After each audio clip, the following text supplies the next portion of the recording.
Welcome to Scream Queens Horror Movie Road Trip Podcast. Wow, that is your final girl, Miss Justine. What's up, Soul Survivor, Mr. Josh? Oh, I'm just cruising down the highways and byways of life. The highways. Actually, just the highways and byways of rural Oklahoma right now. We are... Oh, do you want to tell them?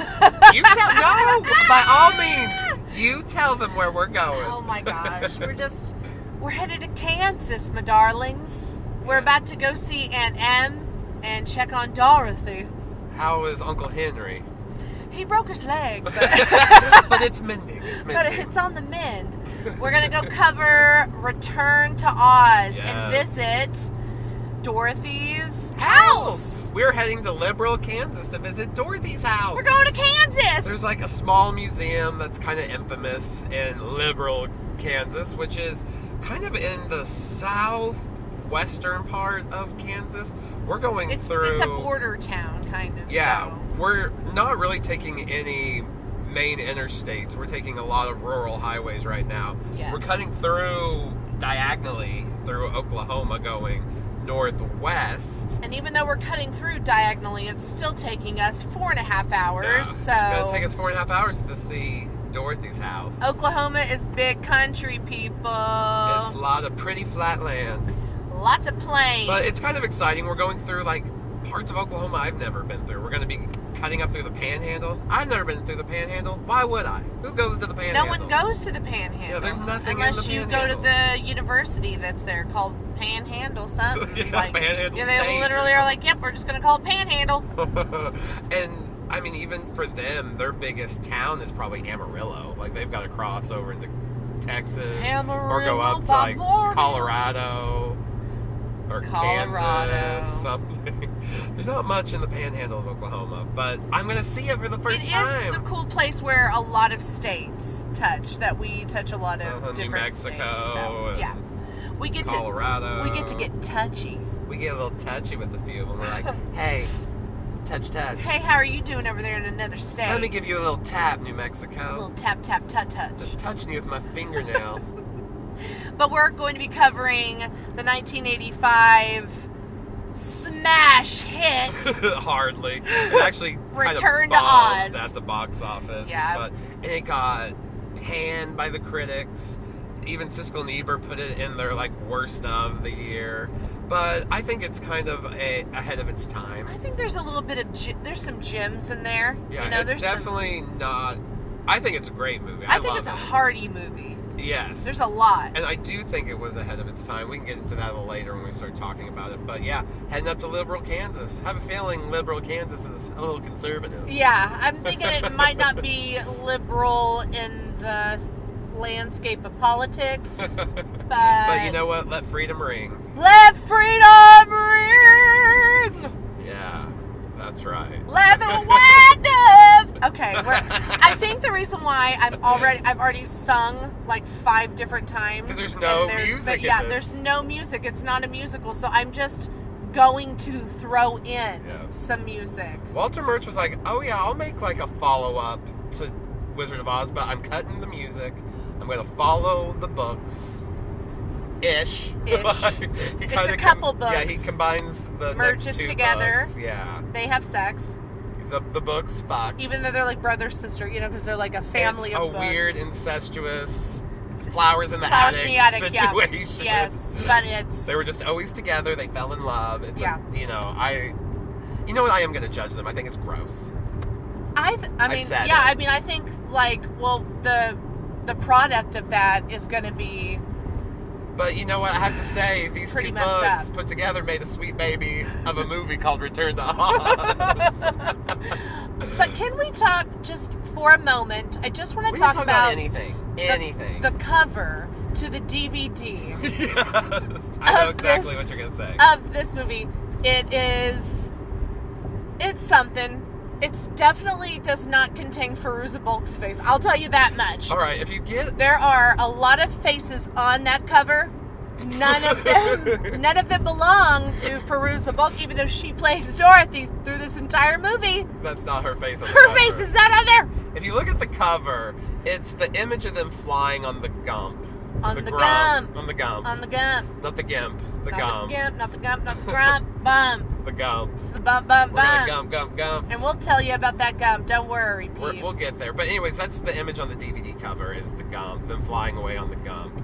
But the face of Dorothy, that is not Fairuza Balk. In fact, I'm not sure it's a person at all. Okay, unfortunately, what I think is that, like, the creators of the app Face Overlight, they did in the 1980 DVD cover. or like 1991, when would the DVD cover have come out? You know, I don't even know. But when they did the poster for it, they were just like, let's just swap Fairuza Balk's face half with all the other faces and merge it all onto And we'll just put it on the DVD cover. People will not know. They won't know.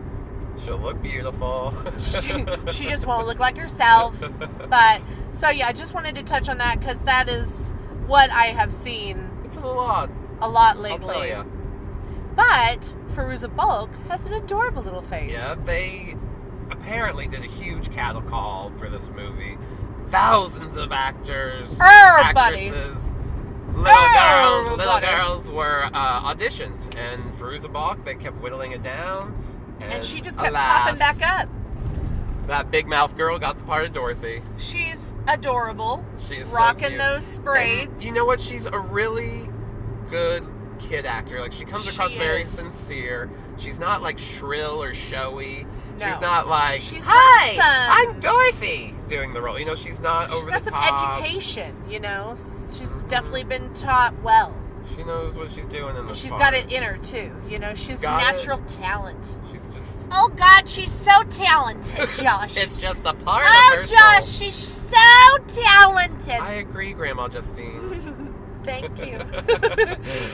Fairuza Balk playing Dorothy. So, yeah, 1985, Walter Murch, the great film editor, sound editor, he won an Oscar for sound for Apocalypse Now and English Patient, and won an Oscar for film editing for English Patient.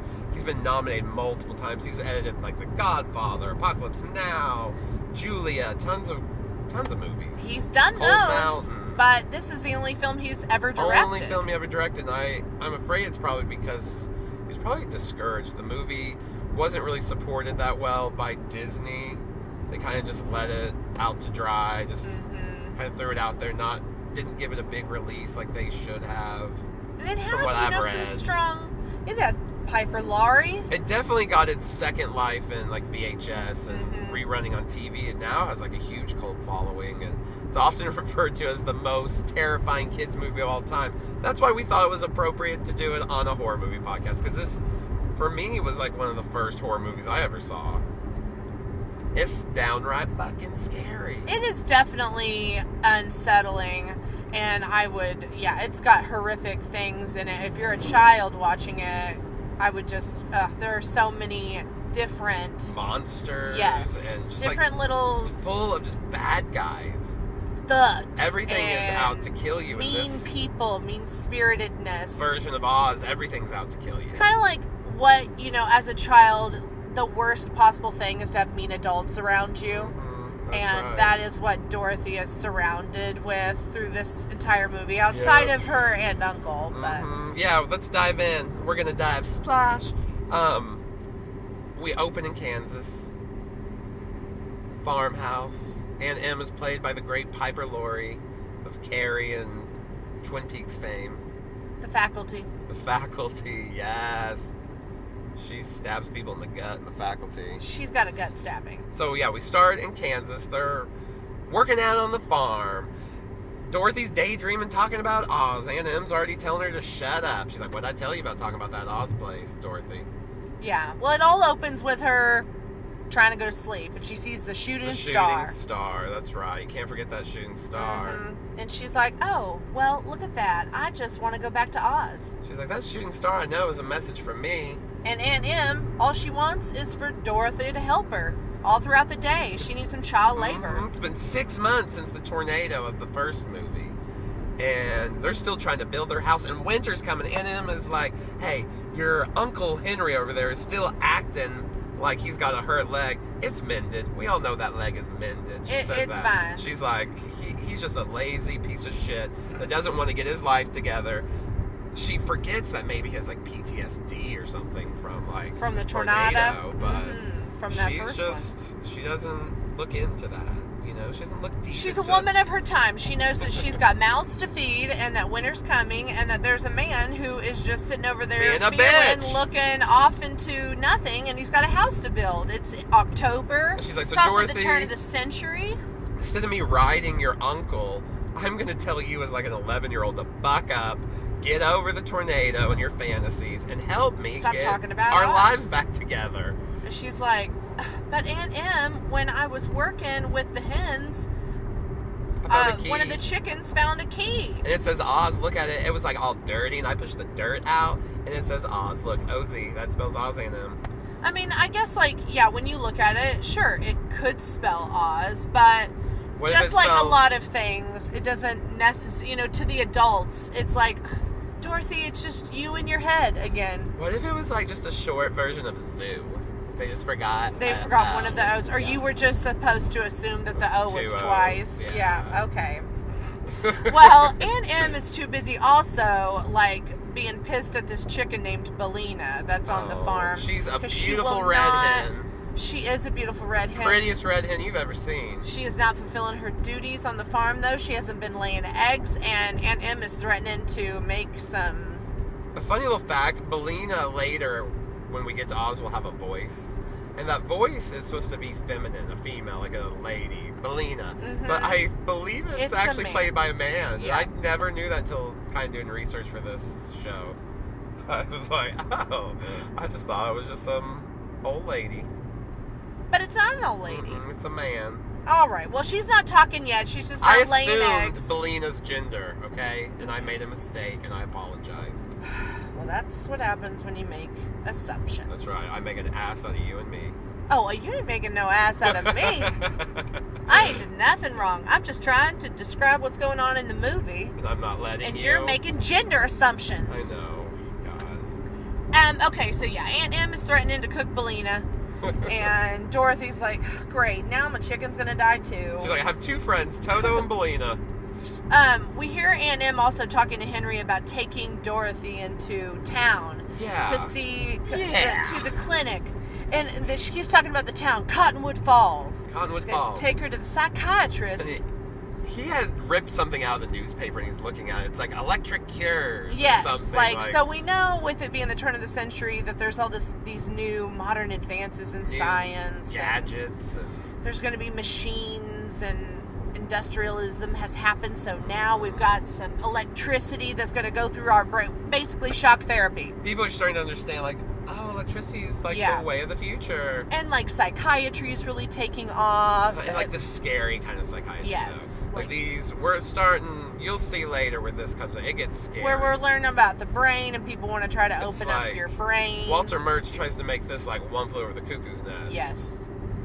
He was like, hey, I have a really good idea. I'll just subtract Malcolm McDowell and I'll put in a young Fairuza Balk. He's like, you know what I've always wanted to see in a family movie? Electroshock therapy. Yeah, and there's some just kind of visually heavy like stuff that's going to happen for like a child's horror movie. Like in the first 15 minutes, we're getting creeped out. Yeah, and also like I didn't watch this movie growing up, so it came out in 85 and I was born in 85, and I guess my parents were just like, you're not watching this movie, because I didn't really see it until much later, and I am uncomfortable with all of this. I'm like, really? Like, there's just so much that I'm like, you don't talk to children that way. Maybe it's the teacher in me, but I'm like, is that really how you talk to her? And like she's kind of just like always being spoken down to and condescended, and poor Dorothy. She's only understood when she's in Oz. It's true. She can live her best life in the land of Oz. Well, things kind of just like keep going south. She can't stop talking about Oz. Yeah, so Aunt Em's like, we're taking her. Let's do this electric cure. We're going to Cottonwood Falls. So they load up that buggy. They don't take Toto, and Toto was pissed about it. Toto follows them, just barking, cussing them out. Toto is not happy. But they leave him behind anyways. Toto is not happy. Toto's just like, bye, baby girl. And she's all like, bye, baby Toto. It can't be helped. That's something that Dorothy says throughout this whole movie. I'm sorry, it can't be helped. So I just keep dropping that. They go to Cottonwood Falls, and while they're on their little travels, Dorothy even says I've never been outside of town, outside of Franklin, Kansas, that I'm from. You get the idea that they leave early in the morning, and you see them leaving almost like a little camp western town. Yes. It feels like very you see a little posty. tiny post office, and you assume it takes them maybe half the day to get there because they're in a horse-drawn buggy. Yeah, and they ride up to this really beautiful brick Victorian house. Mansion, maybe, if you will. Yeah. Because it's the offices of this doctor. What's the doctor's name? Dr. Worley's. Dr. Worley's. They arrive, and they're having a discussion with the Worleys, and the Worleys with Dr. Well, there's Worley. Dr. Worley, and then And there's a the nurse. head nurse, and Nurse Wilson is her name. And she is played by a really good Jean actress. Marsh, and she was in The Changeling. Mm-hmm. And She's a British actress. She was in Yes. Doctor Who. She was actually married to the third. Oh, I forget his name, which actor, but the third guy to play Doctor Who. Doctor Who. She was married to him. Doctor Who. Doctor what? Doctor in my butt. Oh. Nicole Williamson plays Dr. Worley. And of course, just like in Wizard of Oz, the characters will play additional characters once they get to Oz. It's the difference from the books is in the books everything is literal. She really goes to Oz. She's really there. It's not a figment of her imagination. The people in her life aren't blended in. That was kind of something they did with the movie. So that's one of the only ways this kind of ties in with the original movie is that, again, it's like her subconscious. Yes. You're left to believe, oh, did she really go to Oz? What? Yeah. A lot of things are and just working because, out, but they still give you that little bit of doubt of, oh, no, it's just her subconscious. Yeah. But, as they say, just because you didn't physically go there, or doesn't mean, did it happen, if it was in your subconscious, did it happen? Maybe it did, but just, you didn't actually go there. Yeah. So, maybe things really do happen, and she does go to Oz, but she also doesn't leave her bed, or wherever she passes out. In this case, a river. Yeah. Okay, so she goes to the doctor's office, and they're talking to her. She's relaying everything that she learned at her prior experience. Yeah, she basically gives them the synopsis of the first movie. Yes, and they are like, oh, well, if that's true, then where are your ruby slippers? Just very condescending, not encouraging in the least. Yeah, it's or encourage that imagination, nurture imagination, doctor. Or at least let her down easy, not by proving to her that the existence of it by just saying oh yeah, well, if it really happened, where's your ruby slippers? It's almost a an theme of the existential movie. crisis going on. Adults trying to strip the imagination of Dorothy. They just never want it. Everything could be kind of looked at it that way in that lens. All these adults just trying to take everything away from her. Mm-hmm. That makes her happy. And the nurse Wilson, she is especially kind of malicious and mean looking. Oh, and she has she's this mean, high collar Victorian hair. And fierce eye makeup. Oh, That's my how goodness. you know she's a villainess. She's just makeup. eyebrows for days. She definitely could teach some classes now to women around the world about their eyebrows. Mm-hmm. That's right. She's good. She and I hung out the other day, and she taught me a thing or two. Oh, really? You took a class? Great. Your brows look amazing. Okay. Also, so they're giving her this whole rundown, and Dr. Worley's showing her all of his contraptions and how he would like to practice these contraptions on her. He's almost trying to make them friendly to her. He's giving them anatomy. Names. Look at the face. This has a face. Oh, this is the tongue. Yeah. It's gonna. These are the eyes, the dials that are on there, and you're like, oh, you mean where the electric currents go through? And yeah, where you gonna fry my brain? Ooh. And you think okay, it's all right though, because she's in the company of Aunt M. Everything's gonna be okay. Aunt M's not gonna let anything bad Aunt M will happen to protect her. And then all Aunt of a M sudden, loves her. Aunt M is like, well, I gotta go. Uncle Henry can't be left alone because he's a straight up bitch. It takes me 50 miles to get home, so I've got to make my way. Yeah. See Storms ya. are brewing. Gotta go. See, I'll pick you up in the morning, Dorothy.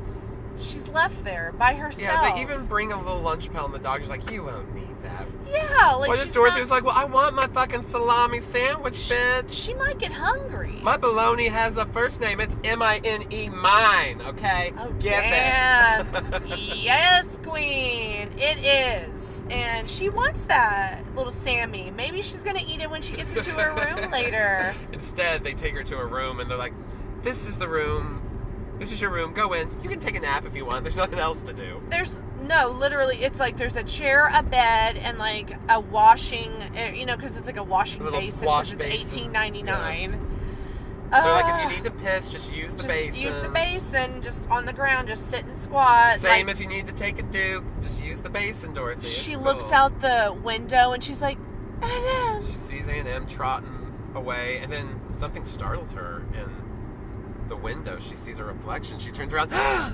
There's a blonde little girl holding a little jack-o'-lantern. And she's the sweetest little thing you ever did see, this blonde little girl. She's like, hi, Dorothy. Her voice sounds very ethereal, like very otherworldly. And you know why? A part of it, I didn't know that. Know why? The original actress, or the actress that you see, is British. But then people thought her accent was too British, so they had someone dub all her lines. Oh my goodness. So that's why there is kind of like a disconnect with her voice. Why it seems so like I said, disconnected. Yeah. It's the best word because I can use it's for not it. her voice. Yeah, it's not her voice. voice. It's a replaced voice. I guess it was a time when we didn't want to hear British voices. Well, I guess too, because even though that same actress plays Ozma, at one point, she's a little girl in Kansas herself, so why they cast a British girl in the first place, I don't know. Maybe they thought she could do an American accent, and then she just wasn't cutting it. Yeah, she was like, sorry, I'm young. I don't have a dialect coach. I haven't had years of training yet. Excuse me for being young. Okay, so yeah, we see this strange girl, and she's like, hey, it's close to Halloween. I brought you a pumpkin. Kind of tying in, like, all these things. Like, there's reasons why we're bringing up that she brings a pumpkin. They'll come to light later. Yeah. All they're implying everything is in the subconscious. Yes, yeah. In this movie.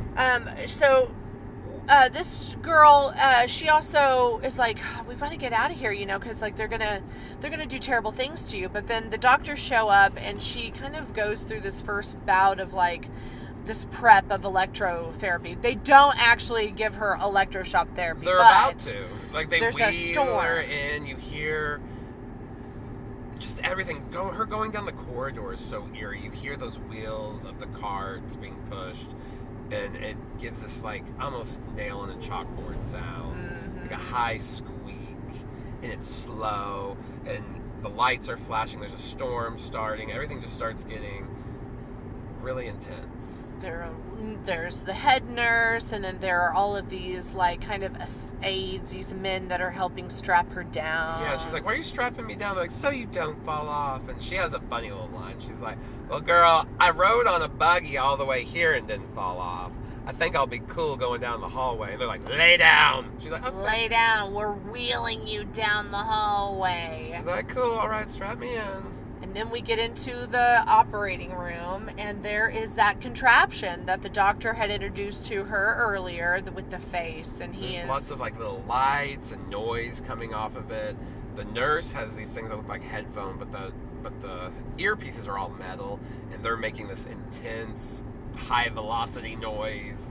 And Dorothy's just looking at them in fright. And you're like, no, girl, no, Dorothy, don't put those on Dorothy. No! Wires and stuff are getting attached to her. She's just a little girl. Scared. This is 11-year-old Fairuza Balk, Dorothy, not 17, 18-year-old big titty Judy Garland, Dorothy. You can't do this to her. Big titty! Big titty! Big titty! But, save the day.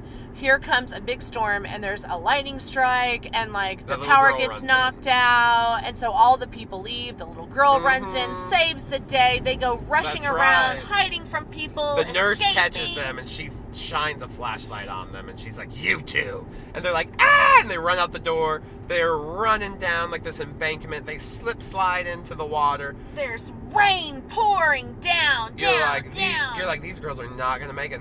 They are either gonna drown. The head nurse is on the embankment, screaming at them. And then she just jumps in. Yes. And it's like, "Come back here." She looks like a fucking witch, and she kind of is. She kind of is the worst. I'm scared of her. They're kid killers. Kid killers!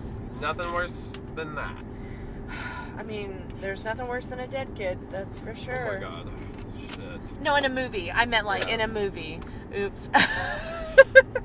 Well, damn. there is nothing worse. But anyway, so this storm happens, and they get on this crate, and then they're going down this river. This river turns into a sea. And then the weird little crate thing she gets in is almost like a cage, remember? Yeah. She calls it wrought iron. It almost looks like a thing you go shark diving in. Yeah, except for it doesn't have the top part to enclose her in, and it's almost like a an old crib too, a baby crib. And that's what she gets in for safety. And yeah. I guess she falls asleep. She just passes out. She's exhausted. She's run.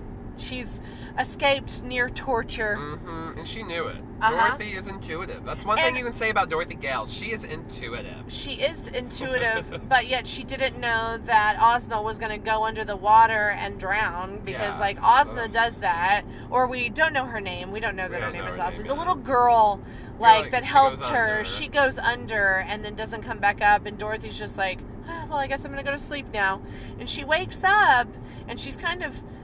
She's like, I'm going to sleep through this trauma, okay? I think I'm just going to go drift off. We see her drifting off into the sea, and then all of a sudden, she wakes up, and she is in, this little big puddle, and there is, She's desert did everywhere. I have an accident? I woke up in a puddle. And we hear this, chicken sound, this and then all of a sudden we see it's Bellina, the hen. Bellina's back. And she can talk, and she's talking to Dorothy, and Dorothy's just like, what? Oh. Kind of... where are we? Gathering that she must be in Oz. Yeah, and at first she's like, where the fuck are we? But as Bellina's talking to her, she's like, well, we could only be in Oz. That's where animals talk. Animals can talk in Oz, and you're a chicken, you're talking. Put the two together. I did deductive reasoning. We are in the land of Oz. We must be in Oz. Okay, so that means we're in the deadly desert, and... we can't actually touch the sand in order to get out, so we're going to have to jump on all these rocks to escape the desert. She's like, because seriously, this is called the Deadly Desert. It's not like Devil Desert or Devil Hills. No, there's... Or Dickley Desert, where there's tons of wobbling dicks everywhere. I hate the fucking Dickley Desert. You have to... She's like, no, but they're serious. This is a literal deadly desert. Seriously, the actual term for literal, which means real. We are going to die in this desert, It's Bellina. a dead desert. If we touch that sand, we're dead, Bellina. So, back to what I had just said. We're going to jump on these stones. It's just a hop, skip, and a jump away, Bellina. We got this. Everything seems to be a hop, skip, and a jump away in this movie. But we'll get to that. Mm-hmm. So they hop, skip, and jump onto these stones, and they get out of the deadly desert and onto some grass. And Dorothy's like, you know what? This is perfect. I was hungry, and here's a tree with full lunch of pails. lunch pails. Hanging Perfect. Instead of apples, there's lunch pails. She's like, maybe I can get my salami. My bologna. She gets herself a little sandwich. Bellina gets herself a little something. Bellina's like, thank goodness this isn't fried chicken. And you're like, Bellina. Bellina, you are a chicken. You were making a suicide joke, weren't you? And then it gets really dark, and Dorothy's like, let's make a suicide pact instead. Bellina. And then the movie goes way south from here, and I think it's really sad. Yeah. And they end up crying into each other's vaginas. Okay, so they're eating their sandwiches. It's very avant-garde. They're eating their sandwiches. They're having a good old time. Dorothy's kind of just talking about Oz stuff, and we see these rocks. Ooh. And then you kind of make out a face in the rock, and the rock face listening. kind of moves over to another rock, and you can see he's listening in on the two of them talking, and then he disappears, and we see him descend down into the earth, and he goes and he reports to something, and he says, my lord, they are here. And the chicken is here. Dorothy is here. And you don't see who he's talking to. You just hear the voice back being like, well, keep an eye on them. Keep an eye on them. If they go to the Emerald City, then Mombi will get them. Yes. And we're like, oh, okay, Mombi. Who I the wonder fuck what is that Mombi? is. What is who, what, when, where, why, how? Dorothy's walking around. She finds... She's showing Bellina around Munchkin Land. She sees her house, but there are no Munchkins. They see the yellow brick road, and it is a mess. It is completely destructed. Like, the bricks are laying everywhere. Remember, the yellow brick road was beautiful in the first movie. It was in Technicolor. I think it was teenagers. They just came into the town and teens these days just tear up everything. Graffiti all over the walls. Slap their dicks everywhere. You know, that's the thing. Teenagers are always slapping their dicks. It doesn't matter if they're boys or girls. They take their dicks, they slap them around. I mean, you could destructive slap a behavior. Deadly. Deadly dicks. Deadly desert dicks. Deadly dick desert. Okay, so the yellow brick road is destroyed, and Dorothy's really upset about it. She runs the length of the yellow brick road, which seems like it's not as far as it used to be. Yeah, it takes her maybe 5 minutes to get to the Emerald City, where, if you recall the last movie, a whole adventure took place. It was follow the yellow brick road for an hour. She met so many friends in the first movie along the way. She battled witches and flying monkeys. There were forks in the road. This movie, she gets there in 5 minutes. It's 5 seconds actually in our movie, but we're lending maybe a few minutes. It's a light jaunt. She jogs for a moment, and the chicken is just running after her like, oh, Dorothy! I don't even think she broke a sweat. No. She appears, and there's the Emerald City, and it's a whole lot less greener than it used to be. It's like dilapidated. It looks very like apocalyptic. There are stone figures of people everywhere, and some of them don't have heads. Yeah, there's like this group of girls dancing. They all are missing heads. Everybody is stone. You see people frozen in time. And they look like they were literally frozen in an activity. Mm-hmm. Like, some are reading, some are playing with their dogs, or just whatever they were doing that day. And there's also graffiti everywhere, and it says, beware the wheelers, or just signs that say, like, wheelers ahead. Wheelers. And you're like, what the hell is a wheeler? I don't get it. That doesn't sound scary. Oh, but you would be wrong. You They're would fucking terrifying. Toads wrong. Oh, we even see the Cowardly Lion and the Tin Man, and they are a stone as well. Yes, that's right. She finds. Yeah, them. She's like, Cowardly Lion, and like hugging on him. Tin Woodsman. She's Veruza bulking like nobody's business. And it's not the Tin Man, it's the Tin Woodsman. Tin Woodsman, yes, because they are going way more by the book. Yeah, like they are definitely keeping to the original. Yeah, they do. They have a few connecting tissues, like the one we were just talking about, where you're left with, okay, is this all just in her head or not? There's also the ruby slippers in the book. Though you might know they're silver, but they kept them ruby because that's iconic now. Yeah, we were doing Technicolor in 39. They said people might be confused by it if they went back to silver. They'd be like, well, what? Silver shoes? Because everyone knows it as ruby slippers. So there's things like that, but honestly, some continuity. Tonally, they're nothing alike. No. They're completely different movies. This book, or this movie, looks like kind of the illustrations of the books. Like the Cowardly Lion looks like a real lion. The Tin Woodsman is like more boxy and really thin at the joints and like really skinny legs and arms. They just look a lot more like the illustrations they were based on. The Frank L. Baum. This movie is less colorful in a way. It's just darker. That's one reason I think it's kind of like, ahead of its time. Now everything is like dark and steeped in realism. Yes. And I feel like how blue and brown that's and gray kind of what can we get it? He was going for this one. Like he really wanted you to feel like you were in Oz. He wanted the I feel like we are in Kansas right now, but we're not. Yeah. We're out in the middle of nowhere.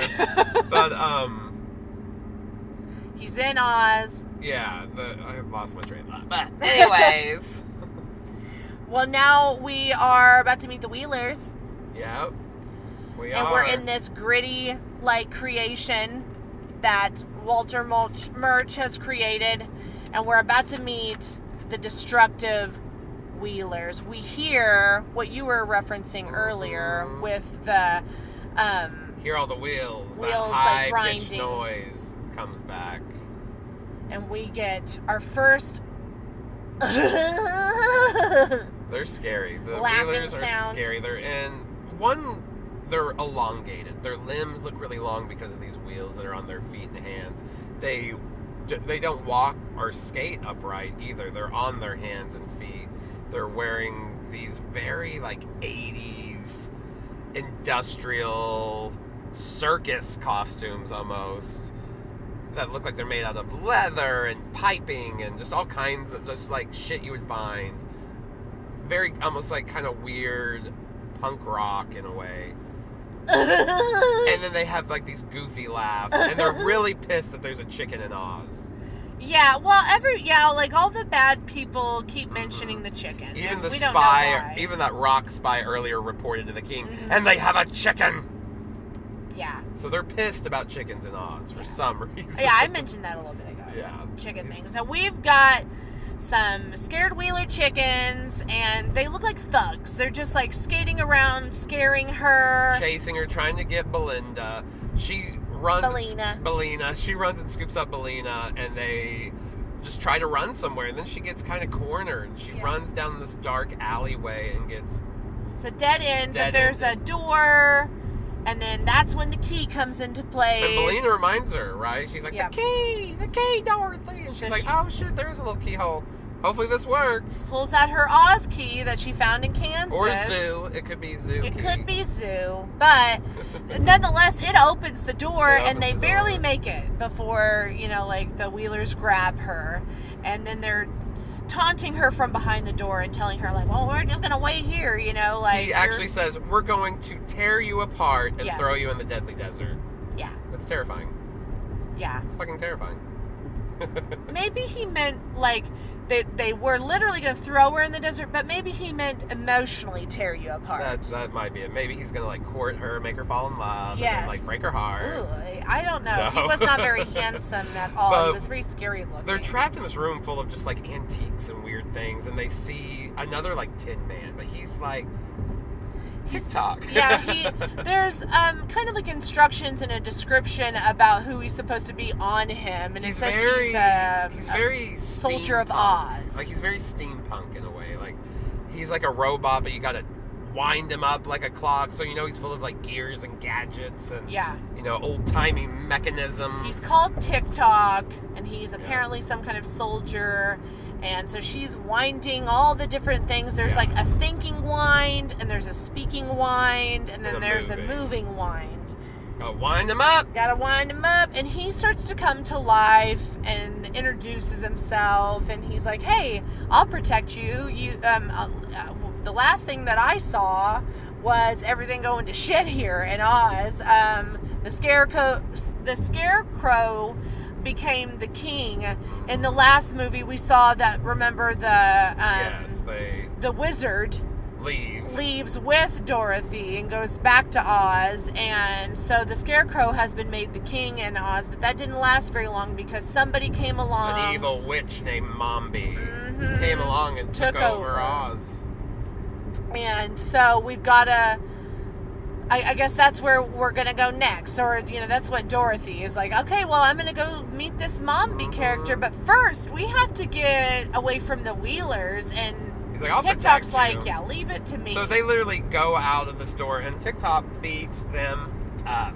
He kind of like spins around. He looks like an amusement park ride. He's like, I'm twirling around. He just wanted to twirl on them haters. And he's just, he's got the lunch pail Dorothy those Wheeler gave him. alligators. Starts just manhandling all those Wheelers, scaring them off, interrogates one of them. You didn't even hear my Beyonce song. I said he's twirling off them Wheelers. He's twirling on them. No, I said twirling on them haters. It was albino Wheelers. It was dumb, okay? I shouldn't have even repeated it. I'm sorry. I was trying to get through that whole action sequence without... Yeah, he kicks their butt. They take a Wheeler hostage, and they just walk themselves up to this huge tower where Mombi lives. I guess it's the palace. And the Wheeler says, look, the Gnome King took over all of Emerald City, and he did that by taking the Scarecrow and imprisoning him somewhere, and only Mombi knows where the Gnome King and the Scarecrow is. So you're gonna have to, if you can even like make it, like she's terrible. So like you might not. You get the feeling that the Wheelers are scared of Mom. Yeah, like he doesn't want to go in. He doesn't want to be near her. He's like, no, don't make me go. She's like, no, he's a minion of hers, so they definitely don't want to go in. And Dorothy, like, you know, with her childlike innocence, and also she's so brave. You know, she takes on anything and everything, and all because she loves her friends. She loves them. You know, now she knows that the Scarecrow is a prisoner somewhere, and so now her job is to go and rescue him and rescue the land of Oz, and so she's got another adventure. She does. She's on her way. So she goes in and she hears someone playing a harp, and there's a pretty woman in like this elaborate, almost like David Bowie-esque. That's what I like. I really want to see David Bowie in this outfit. Yes. That won't happen. No. All right. But it's like striking. Has this crazy collar. It kind of it reminds me of something Cher wore. I swear to like the Oscars. That's like true. it's got like just very Cher, Bowie. Yeah, it's a fan. Bob Mackie. It's very like Bob Mackie. I like it a lot. Yeah, it's I do metallic. Too. Makes so much noise. Yes, when it's she clinky moves. clunky. You can tell it's very textural. It's got different and also it's rigid. Like she probably isn't the most comfortable in it, but she is hella fine looking. And Dorothy's like, hello, I need your help. Can you tell me where the Scarecrow is? And she's like, who are you? And she said, you know, I'm Dorothy Gale. She's like, the Dorothy Gale? Everyone's very interested in Dorothy Gale and all. And they know her. Like, if Dorothy says her name, they know who Dorothy Gale is. And she's like, come with me. I'm going to show you. That favorite line. Which one? Help me to rise. Help me arise. Help me to rise. Help me to So Dorothy has to, like, help the lady stand up. She's just so very, like, she's a princess, Princess Mombi. And the castle is very Art Deco these days. Like, it is got a lot of geometric signs and, like, symbols everywhere. And there's a lot of doors move automatically. Mirrors. Everything is glitzy and glammy gold. She loves to watch herself have sex, so she has mirrors everywhere. She's waiting for, Patrick Bateman from American Psycho. He's going to come and knock her through all those mirrors. Dorothy goes with her, and they walk down this hall, and this hall is full of, like, cabinets. I guess is the best way to... It's like a gallery almost. Yeah, like cabinets with heads. Yeah, with heads inside. And they're all watching as they walk by. Yeah, they're all watching Dorothy, following her from left to right, and you're just, like, scared out of your mind. And like, Dorothy notices this red key on Mombi's wrist that she uses to open a head. She's like, I feel like number 4 today. So she takes off her head and puts on another head. And you see that her body is perfectly working without the head. You know, like the hands take the head off, put the head up, and the other one on there, and you see this disjointedness. It's like too much. There's one point where she's just holding the head, and the head's talking to her. And she's like, "What do you think about this one? Do you like it? Do you like it?" And she's like, "It's very beautiful. Please put it on." Like, I like it, but I would like it on your shoulders, bitch. She closes it, and they start getting frustrated with each other because she's like, "Tell me where the Scarecrow is," and Mombi's not having it. No, Mombi disregards all that and is more like she's like looking at her, measuring her up, touching her braids, and saying things kind of in an insult. You'll be beautiful one day. Like, you're not, but just like in a basic way, like, I think I'll keep you in my gallery as well. She's like, I think you won't! Yeah. Bitch! Yeah, Dorothy's like, nah! She's sassy. She's like, step before you get stepped on, Mombi. Don't you be writing checks that your ass can't cash. That's and right. Mombi's like, oh, I'm going to cash them. And she grabs Dorothy, and she starts taking her upstairs to the dungeon, and TikTok tries to help. And TikTok's like, Dorothy, I need you to wind me. And Dorothy says one of our favorite lines. It can't be helped! TikTok, it can't be helped! I'm sorry. And so he stops moving. Belena's clucking, and Princess Mombi's got her like by the legs and is like dragging both of them down the hallway. Yes, and you're like, be careful of that chicken. You're gonna break that chicken's poor leg. chicken. And she throws the chicken into this chamber and throws Dorothy in there. Up in the high tower. Closes the door and locks her in there. And it's get like this really creepy shot where it's like Mombi looking in through like this it's like an ornamented glass door. And that she's like looking through. It just creeps me out every time. And she's just watching her, and she's like, I'm gonna keep you in there forever, or until you get older. Ha ha ha. And I cut your head off. Bitch. And so Dorothy's not happy about this. She's sad. She's like, this is not how I saw things coming. Yeah, I imagined when something I came different. to the Emerald City, I thought I was going to see my friends. I thought we was maybe going to go out to eat, hang Instead, out. they're stone, and I'm looking at them. There's portraits all in this chamber. And I'm in a tower dungeon. She's looking in this like chamber at all these like pictures of her friends, being very melancholy. And then all of a sudden she hears Mom. Mom. Mom. Mom. Why is someone saying Mom? I mean, it's a, we don't disembodied voice. We don't know where it's coming from. So Dorothy's looking all around. Where is this mom coming from? There's a big scarecrow with a pumpkin head. And there's a pumpkin head just sitting there, all just talking. Hello, can you help me? Can you put my head back on? And so similar to how she like once upon a time put the scarecrow together, she puts together this pumpkin head guy, and he tells her that his name is Jack. He's cute. He is cute. He's so friendly and nice. He would be my favorite out of all the friends. And he tells her about how he came to be and about a wonderful Queen of Oz. And he's like, how are you her? Are you my mother? She like tried to battle Mombi and created the pumpkin head guy to scare Mombi, but Mombi wasn't scared and knocked his head off, and then took the Queen of Oz and put her, like in a prison. And so his mom is somewhere. He doesn't know where he is. Could she be his mom? Maybe. He's like, she used this stuff called the powder of life to bring me alive. She has it downstairs in a cabinet 31 where she keeps her old head. Do you think maybe you could go and get it? And she's like, wait, hold on. Powder of life? You mean you can bring things to life that are not necessarily supposed to? So they hatch a plan. Ooh, they hatch a big plan. And the plan is ultimately they're going to put this couch together. There's a big gump head is what they call it. What is a gump? I guess. I don't know. It's like a moose head. It looks like on a moose wall. head, yeah. And so they're going to fashion this thing, give it wings with leaves from plants that are in the room. So they can put the powder on, they can fly out of there. They're going to escape out of the room. All they got to do is get the key that's on the wrist of Princess Mombi, who happens to be taking a nap, which is convenient. The plan is hatched and the bitch be sleeping. And she does not have... But she's still snoring.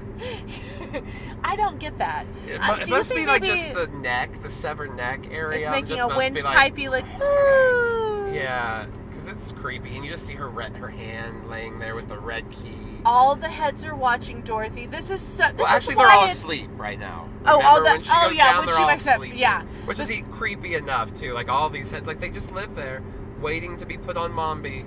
Sleeping, waking up, and they all sleeping. kind of, I guess, communicate to Mombi though. It's like they're all part of her now. It's kind of how I take it. Like they see what she sees. Maybe is that what you get, or do you kind think? Of like they're like I get what you mean. Yeah. That they are just an extension of her. Now, yeah. So they kind of all report to her in a way, and that's why when Dorothy does get the key off of Princess Mombi's wrist and opens the cabinet, she kind of awakens the special head her that's original in the head.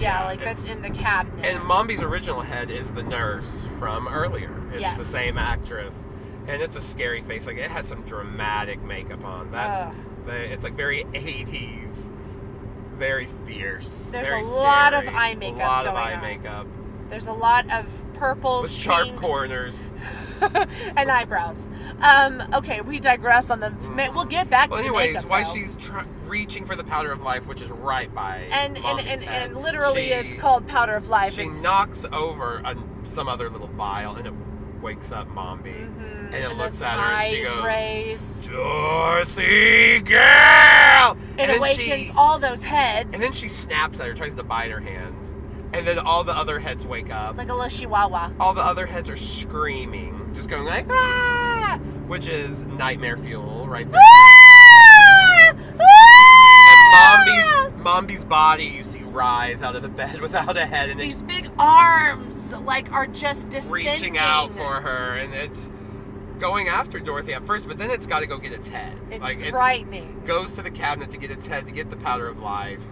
Because I think she knows what's going on, and she can't get to it. Dorothy has time to run. She winds up TikTok. She winds up TikTok, gets TikTok. Or the TikTok's already been wound up. Brought TikTok up there already. That's right. She wound up TikTok on her way down, That's and right. TikTok is now helping Jack put the gump together. That is right. So they're all three of them have that plan going on, and Ozma, there's like this ghost in the mirror because all the room is mirrors, and Dorothy can't figure out which one to go in to get back up to the tower. And there's kind of this like reflection, iridescent spirit reflection that helps her, guides her to the right door. And she gets in, she goes up. They get that powder of life on the gump just in time. Mombi breaks in with her head on. And the gump comes to life, and he kind of has like a what's going on? And they're like, fly, and it flies. It busts out of there. They got a floating carriage. It's almost like a carpet ride, but a chaise lounge. They almost crash at first, but he gets them up in the air, and they're flying. The wheelers are let out after them. The wheelers are going after them in all their wheeling fury. Around. They finally, though, some of the wheelers die because they fall into the deadly desert, and the wheelers have to stop. They're like, oh shit, we gotta get them. Mommy's gonna be so mad at us. And they just continue flying. But then they fly over the desert and into a mountainside. They kind of wake crash. up, and they wake up because the contraption they put together, which is like two sofas roped together, is starting to fall apart. Yeah. And it falls. They land in a snowy mountaintop, kind of. And they're like, oh, this must be where the Gnome King lives. It's gotta, and they know that that's where the Gnome King is because Mombi says, like, on the other side of the mountains where but anyways, so Mombi's, one of the wheelers goes back at this time and reports to Mombi that they made it, they're on the mountainside, what are we gonna do? And Mombi's kind of believing that, like, the Gnome King will stop Dorothy, but she doesn't trust that because she's got to make sure that Ozma doesn't get out. So she heads that way as well. Yeah, she has like a chariot that she chains that she bridles, if you will, like horses, the wheelers, and they are taking her to the Gnome King. She is pissed. She's whipping them constantly, saying faster, fast. She's in a fierce fury. Makeup. She is so scary, this actress. Dorothy, yeah! She's also the same actress that plays the evil queen in Willow. Willow. And she's fucking scary in Willow also. God, Princess Mombi for the win. This actress is so good at being so bad. Yes. So all of a sudden the ground opens up and Dorothy falls through the mountain. And she like has this like very psychedelic Alice in Wonderland fall where she's going through all these gemstones and emeralds. She's like, oh, here's all the emeralds. And the Gnome King has been talking out of the mountainside, and he's mad. She's mad. She's like, hey, you took the, Emerald City away. And he's like, no, I didn't. These emeralds belong to me. They're having this weird, like, moral ethics. Like, and I want the Scarecrow back. Debate while she's having her psychedelic moment. And she even says, well, if you're not going to give them to him, I'm here with my army, and we're going to battle and conquer you. That's like the exact words. We're going to conquer you. She's so badass. And the Gnome King has nothing of it. When she that's when he lands, breaks and makes her come in. Yeah. When she lands from her psychedelic fall, she actually sees the Scarecrow for a split second, and then he is taken away. Yeah, the Gnome King just like teases her. It just basically to say, like, I do in fact have him. He's here. Like, see, you saw him. He's here. He's still around, but I'm not giving him back. You want to know what happened to him? He's an ornament now. I'm a bitch. I have a room full of knickknacks. I wanted another knickknack. So I put him in there with in there. A lot of other, knickknacks. Paddywhacks, give a dog a bone. She's like, I just want my Scarecrow. Please bring him back. And then all of a sudden, all the other friends are down there. They all kind of show up, from that same hole, and he's all like, okay, I want to play a game. Now I'm Jigsaw, and I want to play a game. And as all of this is happening, you're gonna play for your life. He is slowly becoming more and more and more human-like, less rock-like. Yeah, every time he tells them, I'm gonna have you go in. We're gonna play a guessing game. If you touch the ornament that the Scarecrow is and say Oz, then I'll turn him back. And then you guys can have what you want. You can get out of here. You can have Oz back. Because the Gnome King's like, it's never going to happen. My ornament room is filled with ornaments. So one by one, each character goes into the ornament room. The Gump goes first, then Jack, and then TikTok. And TikTok has a plan. And this is when every time one of the characters went in, the Gnome King becomes more like a human. Every time one of them loses. And all of the special effects around this, from the Gnome King just being a rock face to him becoming a person, the makeup, the special effects, the CGI, cool. all this shit is good. It's promising. All the claymation work that they do, all the stop motion animation, it even looks like there's some like projection stuff, especially with the rocks at the very beginning. Almost looks like maybe it was projected, but it might not be. I could be completely wrong. Or almost like the rocks in an animation kind of drawn on. And it's really good. And I agree with you. So much of this movie is ahead of its time. I think this is, again, one of those moments. Special effects are all really solid. They're all really scary. And especially the makeup when it comes to him and the final stages of him becoming a Gnome King and not like rockish. Yeah. They're so even well like done. The Art's weird right there. little food they give them looks like I guess if things were limestone, made out of rock, pie, and like the sulfur water that he silver, gives. It's something like that. It's all really good, and the actor, the Nicole Williamson guy, who is the Dr. Whirly in the beginning, plays the Gnome King. He does a really great job of just being an asshole. Yeah, he's like tries to win her over sympathetically, tries to act like he sympathizes with her. It's like, oh, you poor child. And is constantly playing this like give and take with her. This moral, he's like got a moral compass that she can't seem to like get in line with. I think he shattered his moral compass. Yeah. Well, I mean, he thinks he's doing. He's like, no, this was all mine. The emeralds are mine. I'm the Gnome King. My gnomes, they came and took all the emeralds. They're mine. This land has been mine before. And she's like, yeah, but all right. All that aside, the Scarecrow wasn't the king when this was originally yours. Yeah. So you're imprisoning him. The wrong person. You just wanted to take revenge, but like he's not the one that revenge should have been taken on. The Scarecrow didn't come up in here and take your emeralds. Let bygones be bygones, Mr. Man. She's like, I have lots of gons that are bi. Okay. I'm bisexual, and wait, no. I'm sorry. I took her 2 braids as being bisexual. Okay. So the game's being played and everybody's going in. They're ending up being turned into ornaments. And like you said, TikTok has a plan. TikTok's plan is that he's gonna act like he wound down. Yeah, he's gonna wind down and die in there, but not. And so Dorothy goes in and out of sight, out of mind. Yeah, the Gnome King's like, there seems to be a problem. Your friend wound down. You need to go in and wind him back up so he can finish his turn. And so she does. She gets to go in there and he's like, hey, Dorothy, it's me, TikTok. I'm not wound down. Just act like you're winding me up.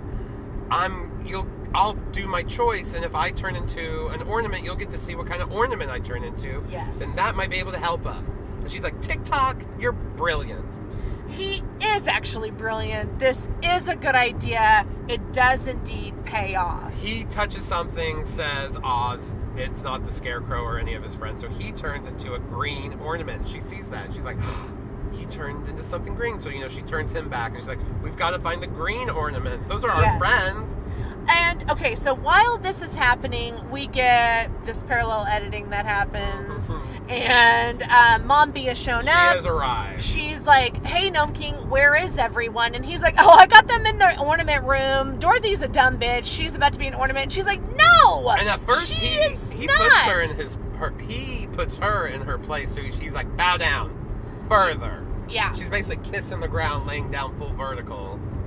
But or when horizontal. he gives more explanation, she's like, no, you in fact have not outsmarted Dorothy Gale. She is so much smarter than you think. You should still be keeping an eye on her.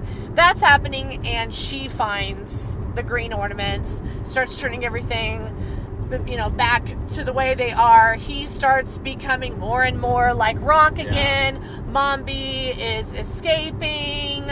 She doesn't want to be there anymore. And now almost all the friends are together. TikTok isn't. He's still an ornament. I guess he kind of gets forgotten in the moment. Everything's like blowing up and falling apart, and you see the Gnome King rise, and he's like this giant molten rock that's like pissed off. He's beyond the pissed. Sky behind him is red and orange, and he's There's angry. hellfire coming up.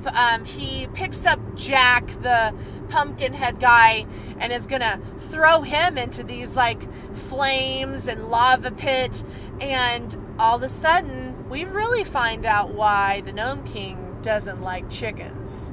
Bellina has been hanging out inside Jack's pumpkin head, and she gets so scared. She lays that egg finally. She's also about to be thrown into the hellfires. Here comes an egg. It pops out of Jack's eyeball, and she's all like, "Quack!" And the Gnome King is like, "Ah, there's the chicken!" And then as he's screaming, his mouth opens, the egg falls into his huge rock mouth. He's allergic to eggs. He has an egg allergy. And he didn't have his EpiPen. He didn't have an EpiPen, neither did Mombi, because she's a really bad mom.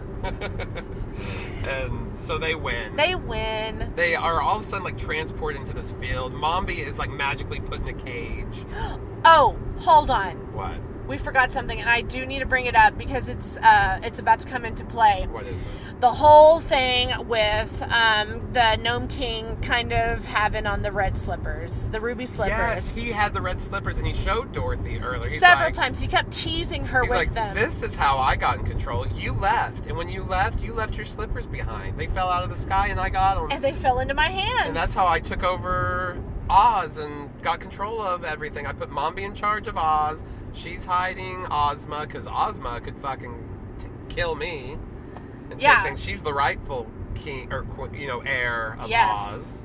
And so now, sorry, we had to drop that little bit in there. That was about to. I just saw like a thing that was on my notebook that said ruby slippers. I was like, oh shit, I forgot to talk about him wearing those classy little slippers. So, okay, so Dorothy has her slippers, and she goes back to Oz. They have a parade. There's always a parade in Oz. She's riding on top of the Cowardly Lion in this parade, and she's so happy waving at everybody. You see like munchkins even. Apparently, I don't know because I've only read the first book, that there's lots of characters from the other books that you there's see like in the the patchwork audience. Girl that's in there. Yeah, you see some clown in there. You see a lot of things, but I don't know specifically who they are, what story they're in. But apparently a lot of things in the audience, if you're fans of the books, you might know what character they are. This film is a mixture of the books Return to Oz and then Ozma of Oz. Yeah. So there's just a lot of characters that they threw in simply because I think a lot of the Ozma stuff, must be in the movie, that they're just they just neglected some of them, but they also just threw them in, I guess, like a wink, a little like nod for to people it. in the know. Yeah, if you know it, then you know. If you don't know, you don't know. Knowing is knowing. Not knowing ain't knowing nothing. Knowing is half the battle. Okay, the more you know. All right, now we're in the Great Hall. Mombi's in a prison cage, and the Scarecrow is alive. The Tin Man's alive. All those people that were headless got their heads back. No more stone people. Everybody's happy, but Dorothy's like, wait, we're missing something. Ozma. And then she releases Ozma from the mirror. Pulls her out of the glass. Here comes our... She doesn't put it on the glass. She pulls it out of the glass. She slaps it on the glass. Yeah. She spanks it on the glass. Ozma comes out of the glass, not the closet, and she uses her disconnected voice. Closet. Maybe she broke the glass ceiling and the glass closet. Glass ceilings, glass closet. All in one. Glass balls. I'm proud of her. I am. Ruby slippers, glass ceiling. She was really brave to do that. Brave and bold and bashful and bold and bashful. Bold and bashful. Okay, so now it's all happy vibes. You know, Ozma's like, yay, now that I'm here, Dorothy, I will always keep an eye on you, and you can return back to Kansas. And Belena's like, hell no, I'm not going. She's like, I'm just let sticking me know around. when you want to have that threesome. Yeah, so I'll keep an eye on you. You go back and check on Em and Henry and build that house, okay? She's like, all right, I think that's a good idea. Crikey, I think that's a great idea. All of a sudden she turns into this Australian Crocodile Dundee character. She's got a stingray in her She heart. gets like an alligator and rides that back into Kansas. No. She just wakes up. She wakes up, she's back home. Or and no, she's not home. She's like all wet. She's on the muddy bank of a river. She wakes up and she's just saying, goodbye. Goodbye. Goodbye. Goodbye. And Uncle Henry has found her, and he's Toto's like arr, arr, arr. He's almost on like the verge of tears. He's so happy he found her. He's like, I almost gave up. We didn't think we were gonna find you. They love her. That's their family. Family is Ohana means family. Fambigly. You're not gonna fuck with my Fambigly. And you're not gonna fuck with Dorothy's family either. Bitch. No, bitch. Alright, so now Henry and Em take her home. And she's there in her newly built house. I guess Henry got like a worker's surge in him, and he built that house right away. Yeah, they got it done. Next scene is her in her new home, up in her room. And Em comes looking in, she's like, in her mirror, she seeing sees Ozma. Ozma's like, hi, just checking in. Just wanting to see if everything's okay in Kansas. Trying to see if I can catch you naked. Just wanted to. Oh wait, did you see my boss? She lifts up her dress and she's got like just two little. Oh, it's so cute. It's picture perfect. Yeah. And Em is like, Dorothy, let's go play outside with Toto. She's like, okay, Aunt Em, I'm coming. And we see her playing out in the yard, and then the movie's over. She has returned to Oz and returned back. She's an Oz returning bitch. We love Dorothy. We love Fairuza She Balkan. loves her family. She loves Kansas, and she loves Oz. Those are the three things closest to her heart. What are the three things that are closest to your heart? Kansas, Dorothy. Oh my gosh! But you know what? It's getting closer to our heart. Liberal. Oh, we're getting there. We'll go do this adventure, and we'll tell you all about it in just a few seconds, guys. So head to Dorothy's house. Let us have a grand old time in Liberal. We'll check you on the flip side, Beaches. Bye. Bye.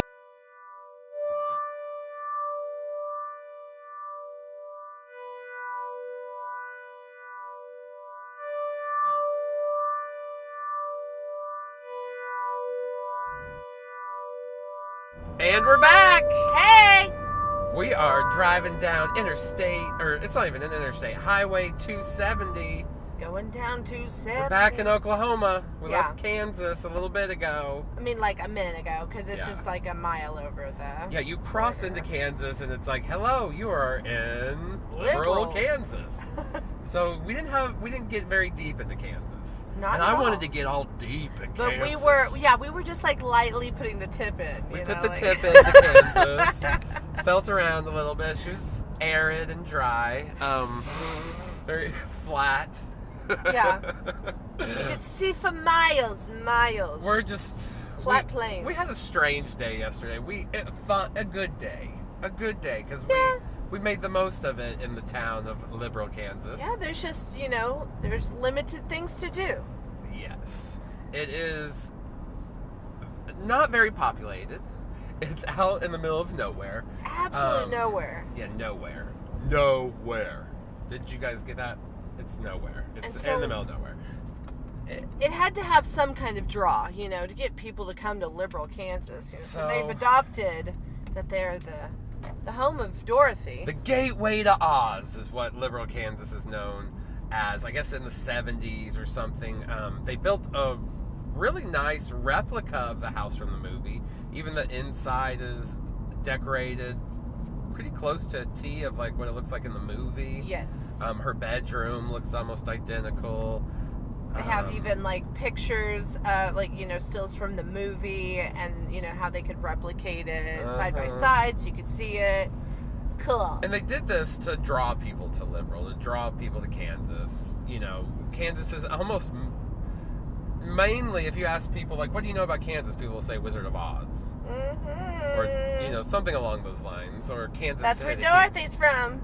But, maybe they'll say Dodge City if they watch Gunsmoke. Gunsmoke.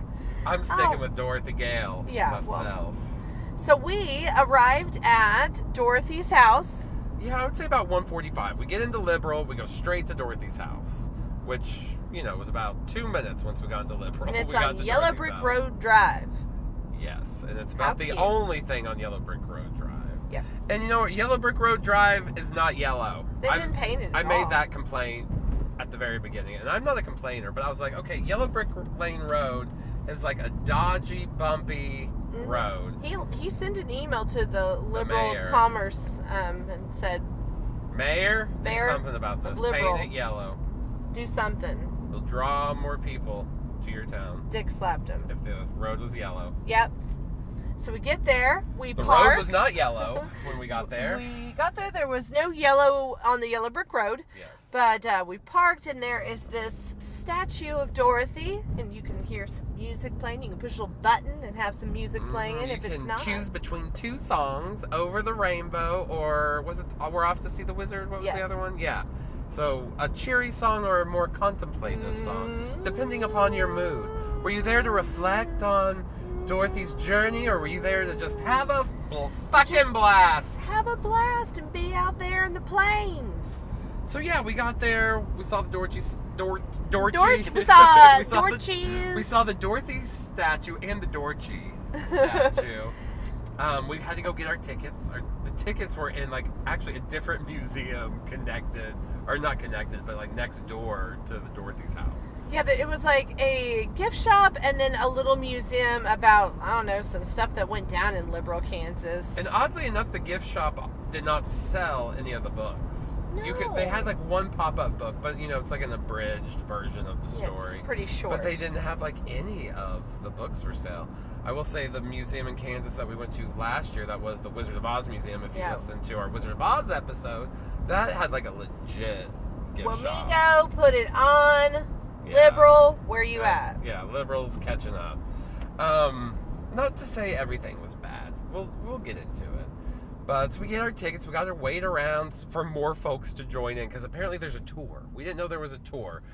First we pay, and then I'm like, well, ma'am, do I need a ticket to go into the house? And she's like, oh, no, I can stamp your hand. And I still wasn't getting it. Yeah. And she's like, you'll wait over there for the tour. And then we got it. We're like, oh, tour. Okay. Well, this is where things get interesting. Who's going to give us a tour? I was going to say, who's our tour guide, Justy? Well, it's Dorothy herself.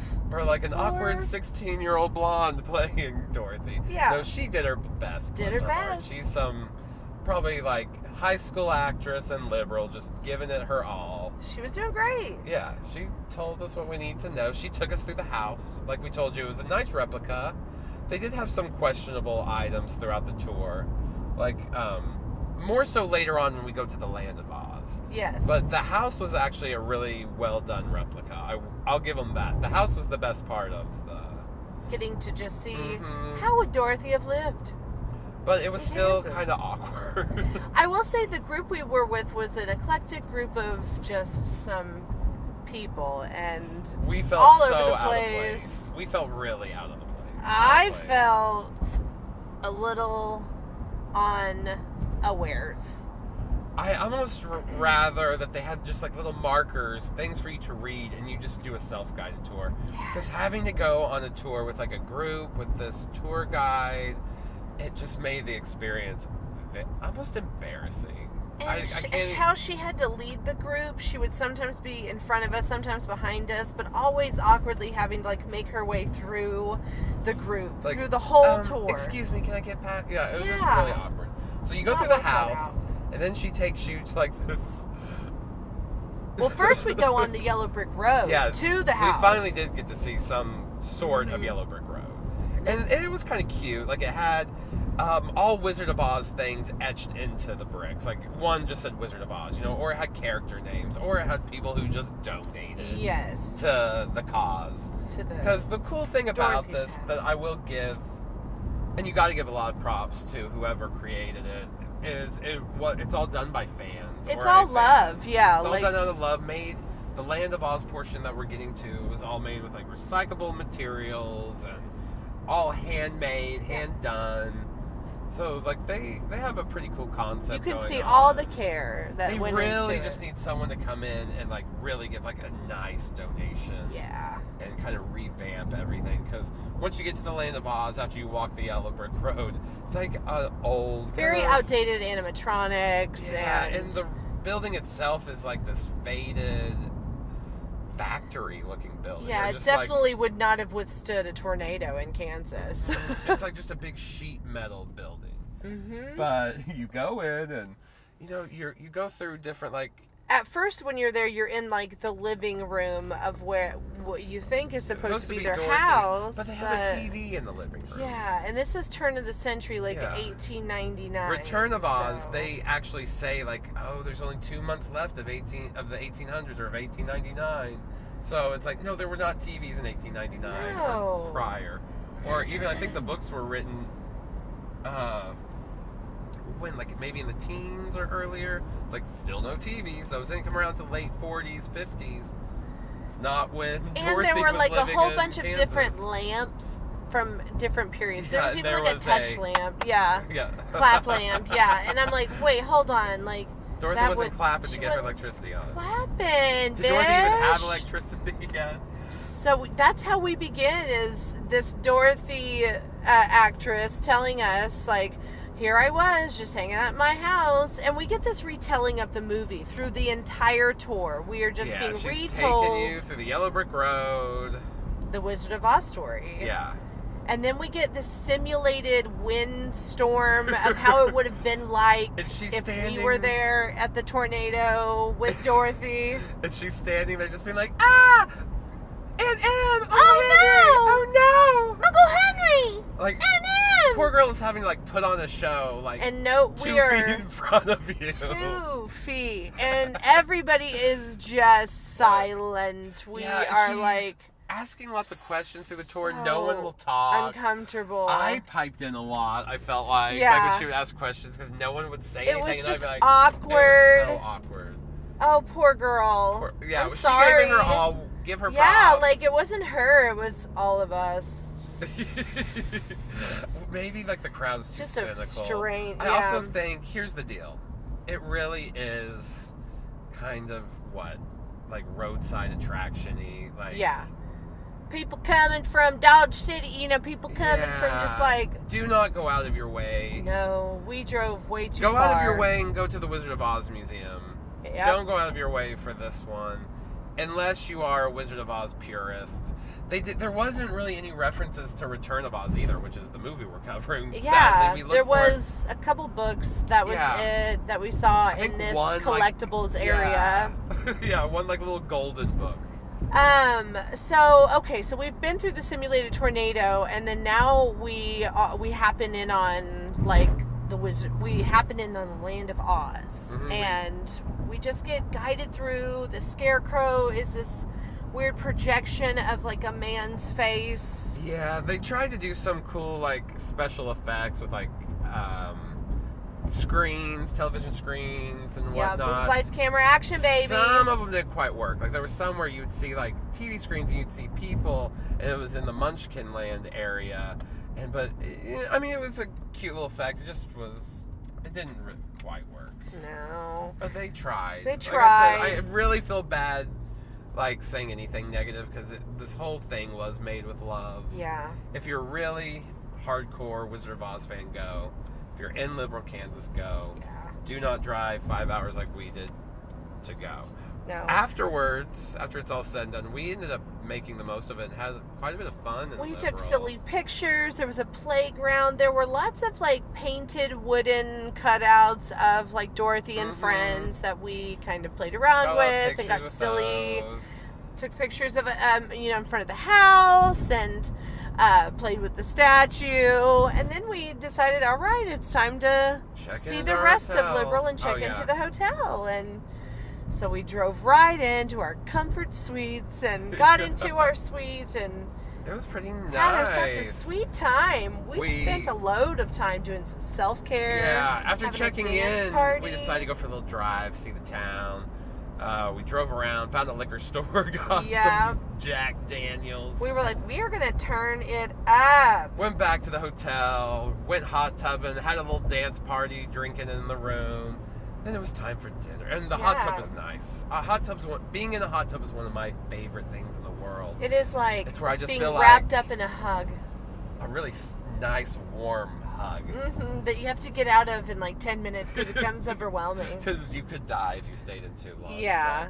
So we, had some whiskey and some hot tub time, and then we decided, let's go get some food. So we drove around. Really noticed at that point that there was a lot of different Mexican restaurants to eat at, and it looked like it was going to be Yummiesville for us that evening. There was a Mexican bakery. Mm-hmm. I would say one of the coolest things about Liberal is that they seem to have a really thriving Mexican community, and which is awesome. Just like in the middle of nowhere in this little town is this really big Mexican community where, like, we were driving by lots of Mexican restaurants, Mexican bakeries, a Mexican meat market, just everything. A big Mercado, supermarket. Oh my goodness. Which, if you know us, we like all things Mexicano. And we love Mexican food, so we really enjoyed that. We went out to dinner. Yummy. We yelped. We got some baked goods. We had to Yelp that town and find out what the best Mexican restaurant was, and what was the name of it? It was like Henry's Friends. Amigo de Chavez. So not Henry's Friends. No, it's not Henry's Friends. Then we got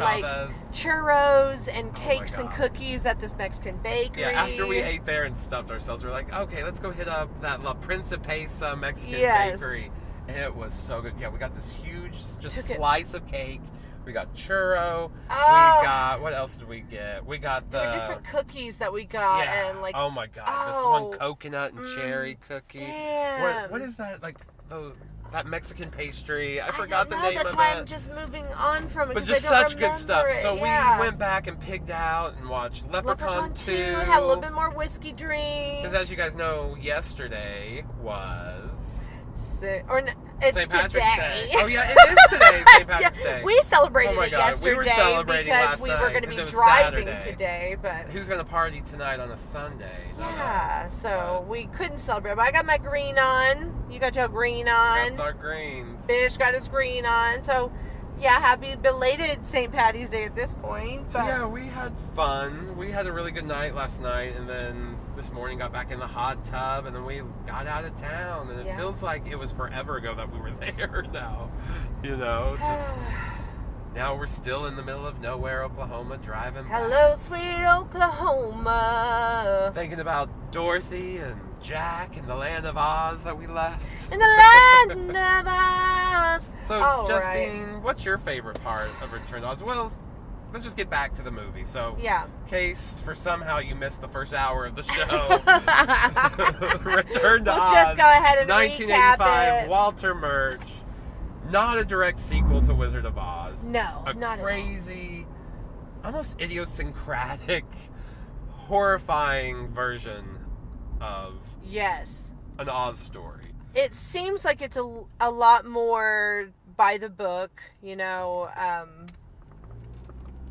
illustrations and stuff. That's what I like about it so too. The tone maybe pure in sense. Feels more like Frank L. Baum's vision in a way. Frank, what up, baby boy? Or whatever the author's name is. That guy that writes the book. Okay, so all right, let's get into some fave scenes. Let's talk about it. There's so many. I know. I was usually saying that for me, too. a fave scene is like the scariest scene. But I'm like, there's a lot of scary scenes in this. That are I just don't kind know of which one's dripped the scariest. it. Yeah, like there's. I think it's mainly this constant idea that everybody's out to get Dorothy. Yeah, I'm gonna have to go with the first Wheeler attack when she first gets to the land of Oz. Yeah. That's my Sorry. Wheeler impression. Oh my god, they're so terrifying, and that creaking sound of their wheels. And just how it plays out.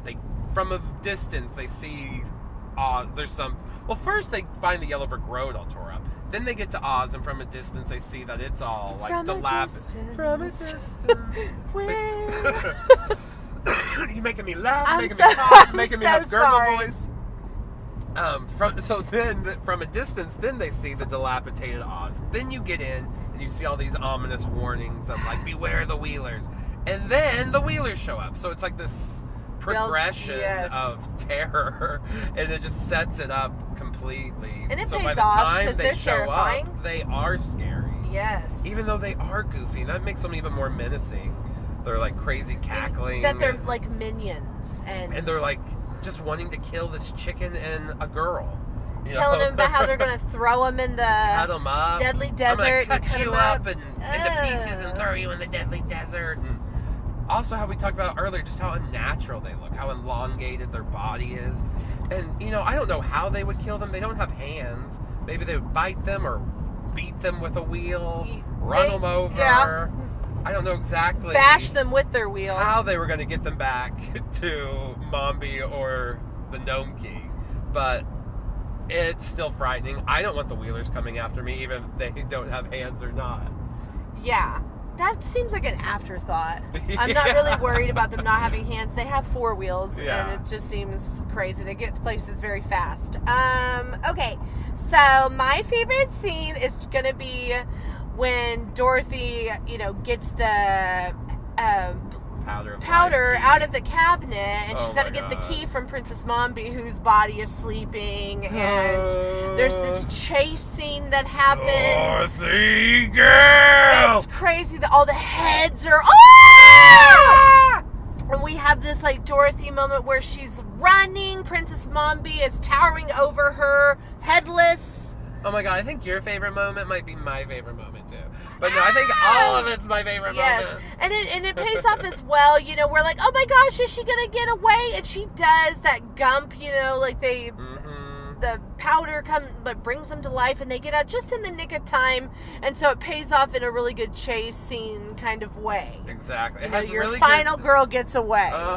Dorothy is kind of like a final girl, and it plays with the supernatural with the heads, and then you get your chase scene like a slasher. And we even get some guided help from Ozma. We get some paranormal. Some more paranormal. Yeah, we're just. You got talking heads, ghosts. I don't know why. I'm not even really trying to convince anybody that this is woman a horror movie. Somebody, yeah. But it is a horror movie, and there's horrific things that are happening on the screen.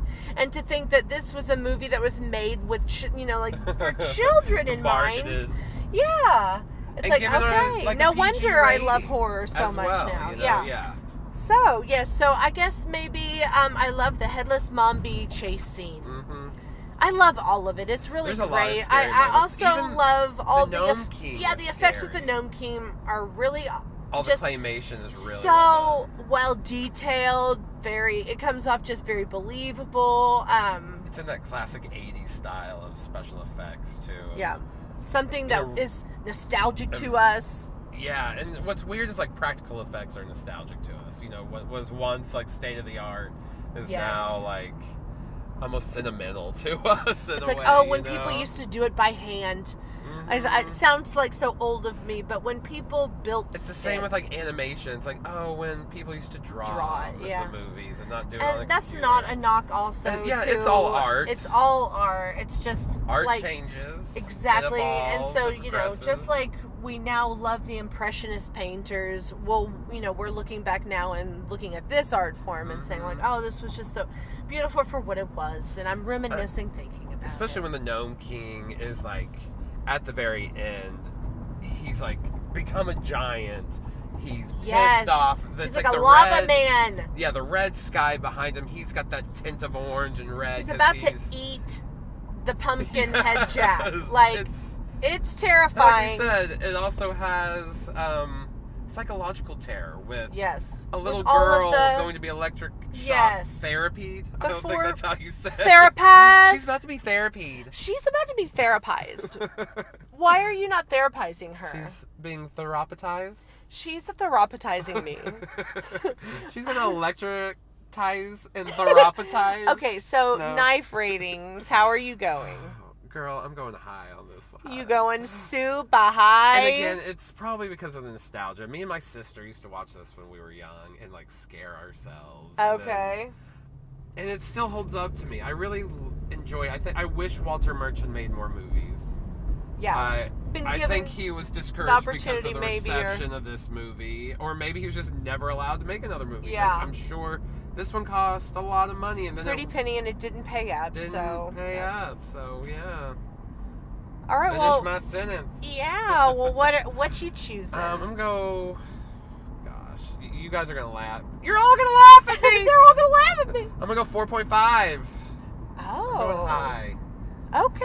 It's up there with like my favorite children's movies. Yes. Okay. I feel you. Okay? Yeah, it's fine. You're having. Damn it. That's great. You're having a moment with it. Bye. That's great. 4.5 today. 4.5. Awesome. Okay. I mean, like, I love it, and I want to see it again and again and again. Show it to everybody I know. I'm gonna give it a really solid 3.5. You're heartless. I'm not heartless. You're like the fucking Tin Man. But you know, Or the Tin Woodsman. a Tin Woodsman. You know, I'm not knocking it. 3.5 is great. It's good, I guess. Yeah. It's no 4.5. It's not 4.5. Yeah, but alas, it's its own rating. You know, we don't even do a 5.5. No. Like, the highest you can get is 5, so it's just like, 1.5 notches from 5. Fine. I'm sorry. Okay. I'm not sorry. No, I'm just Hashtag kidding. sorry, I'm not just sorry. giving you a hard time. Okay. Great. So there it was, everybody. Return to Oz. Return to Oz, we enjoy it. We enjoy Some it. more You than enjoy others, it. but Oh shit, man. Shut up. So here we go. Well, Here we yeah, let's go. talk about Here we episode go 39 for a again. minute. Next month we're gonna be in Arkansas. Arkansas. I just love love Arkansas. Arkansas. Love my mom, and love my pa. I just love Arkansas.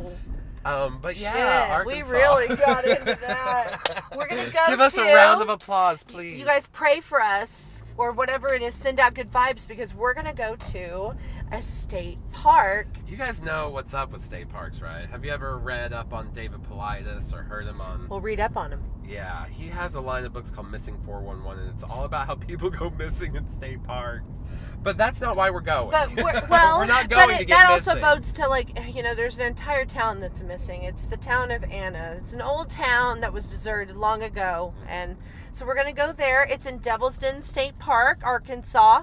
So, abandoned town. Abandoned. What horror movie should we talk about? If we're doing as we're driving to an abandoned. abandoned town. Silent Hill. Oh, is that what we're gonna do? Mm-hmm. Yeah, episode 39, Silent Hill. It's Okay. coming soon. So we'll see you there. But guys, Thanks always. go to screamqueenpodcast.com. Love you. Go to Instagram.